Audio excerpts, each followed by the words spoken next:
समस्त मोर प्रणाम डॉक्टर शिवप्रसन्न पाठी पे आज आम आलोचना करवा सी हूँ विश्व इतिहास प्रश्न उत्तर। आज 20 गोटी प्रश्न उत्तर मध्य अध्याय गुड़िक रही फ्रेंच रिवोल्यूशन, अमेरिकन रिवोल्यूशन बा American war of independence, industrial revolution शिल्प विप्लव ये उपर नहीं आज प्रस्तुत कर मोर प्रश्न उत्तर। चलतु आम देखा प्रथम प्रश्न कौन कौच Which French ruler declared I am the state?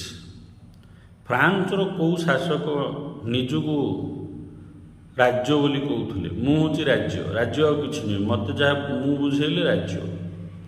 Louis 14, Louis 15, Louis 16, Louis 17।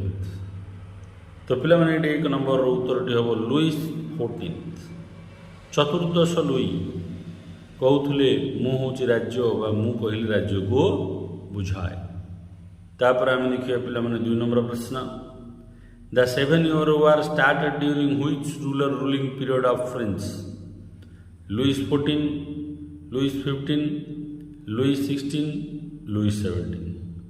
France क्यों राजा शासन समय सप्तवार्षिक युद्ध आरंभ होता पे मन रखिए सप्तवार्षिक युद्धटी फ्रांस और इंग्लैंड भितर होता। तो से समय फ्रांस शासक किए थे प्रश्नटी था पचार। 2 नंबर उत्तर हम पे बी लुइस 15। पंचदश लुई थिले फ्रांस शासक जार शासन समय सप्तवर्ष युद्ध आरंभ होता इंग्लैंड आउ फ्रांस मध्य। दुखर विषय पे फ्रांस एत बड़ हो युद्ध में पराजय वरण करथिला। फ्रांस जनसाधारण को अत्यधिक दुख देता और फ्रांस रेवोल्यूशन आरंभ होवार यह गोटे कारण। तापर देखिए 3 नंबर प्रश्न which French ruler known as the founder of absolute monarchy in France? France कौ शासक को एब्सोल्यूट मोनार्ची एकछत्रवाद राजतंत्र शासन प्रतिष्ठाता बोली फ्रांस कहुच्छे। Louis 14, Louis 15, Louis 16, Henry 14, Henry 4। तो पिला माने मन रखु जो फ्रांस रे बोर्बन राजवंशर शासन होता एवं ये बोर्बन शासन हूँ प्रथम जी कि एब्सोल्यूट मोनार्ची आरंभ करथिला। यार शासक होउछंती 3 डी हेनरी 4। हेनरी 4 शासन समय एब्सोल्यूट मोनार्ची प्रतिष्ठा होता प्रथम भाव में एकछत्रवाद राजतंत्र आरंभ होता फ्रांस रे। शासक किए पे हेनरी 4 मन रखी। नेक्स्ट देखिए पे 5 नंबर प्रश्न। 4 नंबर प्रश्न को देखिए पे who was the fast ruler of Bourbon dynasty of France? France रे जो बोर्बन राजवंश शासन करथुले से बोर्बन राजवंशर प्रथम शासक किए? Louis 14, Louis 15, Louis 16, Henry 4। तो पे 4 नंबर उत्तर हम डी हेनरी 4। जो हेनरी 4 की एब्सोल्यूट मोनार्ची प्रतिष्ठाता फ्रांस रे से ही थिले ये बोर्बन डायनेस्टी प्रथम प्रतिष्ठाता फ्रांस रे प्रथम राजा। तापर देखिए नेक्स्ट 5 नंबर प्रश्न पे which of the statement is not true? 5 number पचार स्टेटमेंट गुड़ा कौटा सत्य नुह। I am the state said Louis 14। Louis चतुर्दश लुई कहले जे मु हूँ राज्य, एटा ठीक। After me the deluge said Louis 15। Louis 15 कहले जे मो पर महाप्लावन, एटा भी ठीक। God what a burden of mind and they have taught me nothing, एटा किए कहले पिला माने? एटा किए कही? एटार ऑप्शन बोधे लिखा जाइनी नहीं। द थर्ड स्टेट मेंबर हाँ Lord God what a burden of mind and they have not taught me nothing, Etah Louis 16 कही कि ठीक। The third state member belong from nobles. France जो 3टा स्टेट थिला से स्टेट रे तृतीय स्टेट लोक मैंने थे नोबेल। पे यहाँ हूँ नॉट ट्रू। 5 रो 4 डीटा एटा सत्य नुह। एटा जो थर्ड स्टेट थिले एटा बर्जियस क्लास रो पीपुल्स माने थिले आ कॉमन मैन्स थिले। नोबेल माने आरिस्टोक्रेट पीपुल थिले सेकेंड स्टेट रो मेंबर। एवं प्राइस क्लास एवं चर्च गुड़िकर मुख्य से माने थिले फास्ट स्टेट रे। तो ये 5 नंबर होची माने भूल तथ्य होची डी। आपण माने मन रखिए सब जगह कोटेशन गुरुत्वपूर्ण। I am the state Louis 14 after me deluge said Louis 15 God what a burden on mine and they have not taught me nothing एटा होची लुइस 16।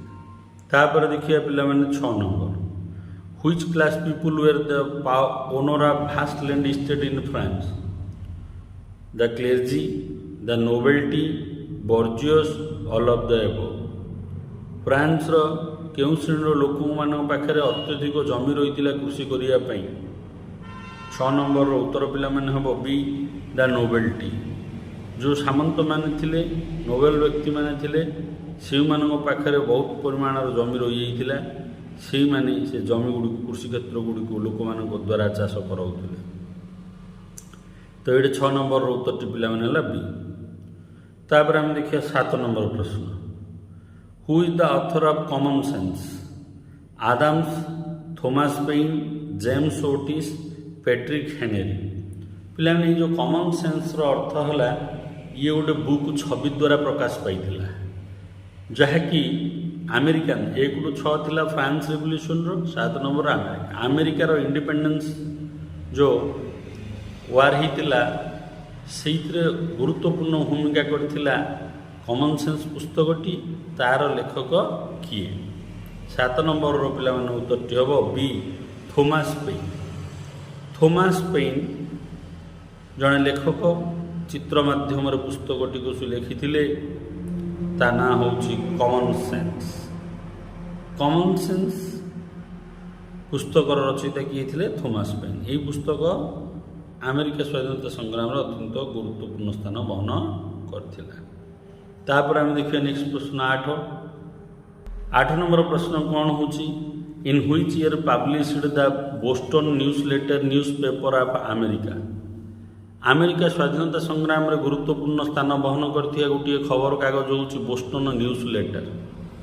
अमेरिका रे प्रकाश पाउथला को मसिया प्रकाश पाइबा प्रथम आरंभ होइतिला 1704, 1705, 1706, 1707 हो पिला माने 1706 रिपीट अछि। 8 नंबर रो पिला माने उत्तरटी हबो ए 1704। तो मन रखंतु बोस्टन न्यूज लेटर 1704 रे खबर कागजटी प्रकाश पाइथिला जे कि अमेरिका स्वाधीनता संग्राम अत्यंत गुरुत्वपूर्ण स्थान बहन करियछि। वर्तमान आम देखिए पिला माने 9 नंबर प्रश्न which of the following act of British parliament implemented with the aim of restricting on colonial trade and beneficial for the English? Staple Act 1663, Duty Act 1673, Enforcement Act 1696 and all of above. तो पिलाने ये प्रश्नटी पचारछि जे केउ act British parliament द्वारा जहाँ पास करा जाइथिला तार मूल लक्ष्य थिला जे अमेरिकार कोलोनी गुडी को रेस्ट्रिकेट करा जिवो वाणिज्य व्यवसाय रे एवं इंग्रेजी लोक मानू अधिक लाभ हम मातृदेश इंग्लैंड को अधिक लाभ हम को एक्ट? तो पिला माने ये 9 नंबर उत्तर होची D staple act 1663, duty act 1673, enforcement 1666। ये सबू वाणिज्य व्यवसाय उपनिवेश को कंट्रोल करवा एवं निज मातृदेश इंग्लैंड लाभ उद्देश्य इंग्लैंड बा ब्रिटिश पार्लियामेंट इम्प्लीमेंट करथिला अमेरिका ऊपर। तापर देखिए पिला 10 नंबर प्रश्न in which of the year Christopher Columbus discover America? Christopher Columbus केउ मसिया अमेरिका को आविष्कार कले? 1490, 1493, 1494, 1495।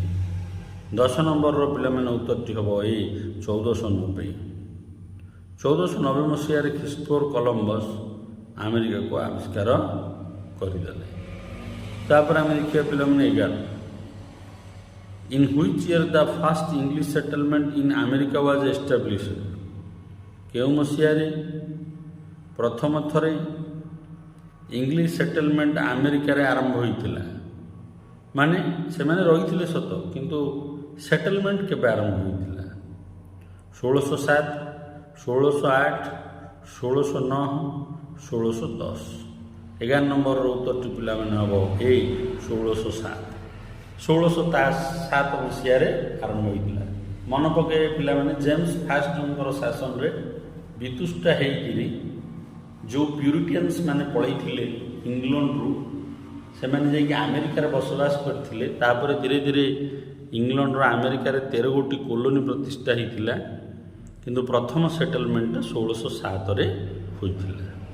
ତାପରେ ଦେଖିବା ନେକ୍ସଟ ପିଲାମାନେ 12 ନମ୍ବର ପ୍ରଶ୍ନ।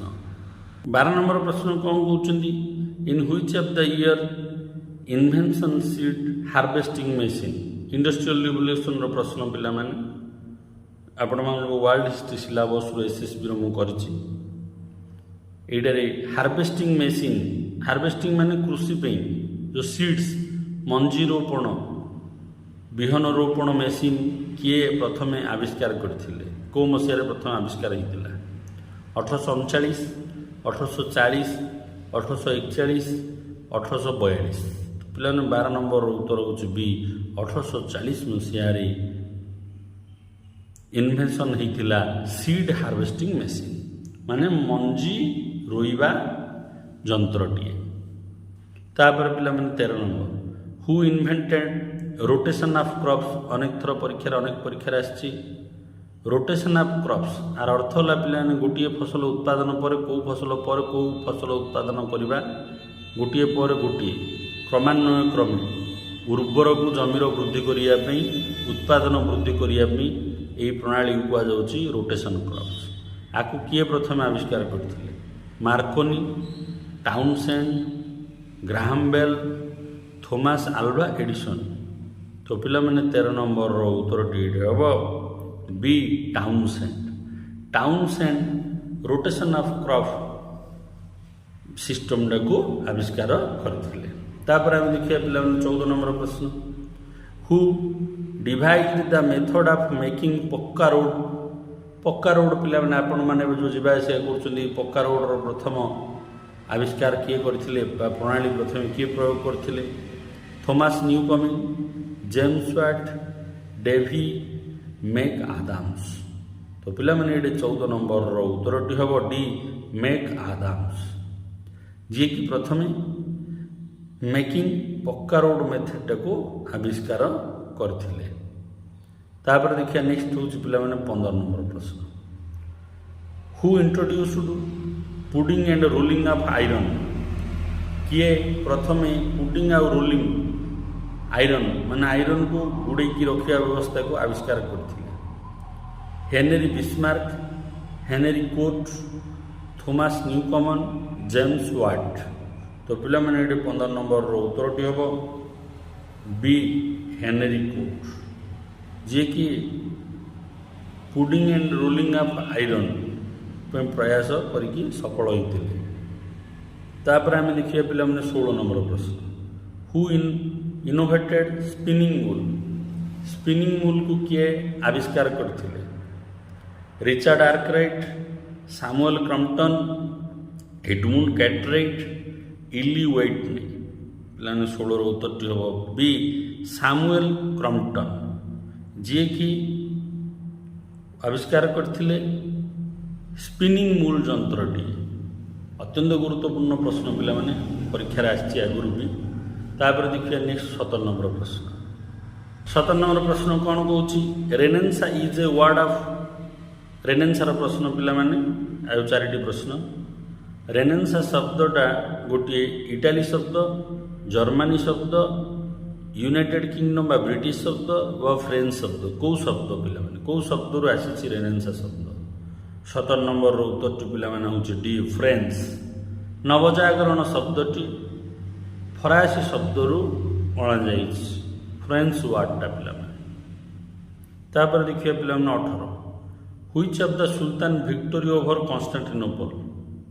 କନଷ୍ଟାଣ୍ଟିନୋପଲକୁ 1453 ମସିହାରେ ବିଜୟ କରିଥିଲେ, କିନ୍ତୁ କେଉଁ ସୁଲତାନ ବିଜୟ ପ୍ରାପ୍ତି ହୋଇଥିଲେ କନଷ୍ଟାଣ୍ଟିନୋପଲ ଏରିଆ ଉପରେ? ସୁଲତାନ ମହମ୍ମଦ ଫାର୍ଷ୍ଟ, ସୁଲତାନ ମହମ୍ମଦ ସେକେଣ୍ଡ, ସୁଲତାନ ମହମ୍ମଦ ଥାର୍ଡ଼, ସୁଲତାନ ମହମ୍ମଦ ଫୋର୍ଥ।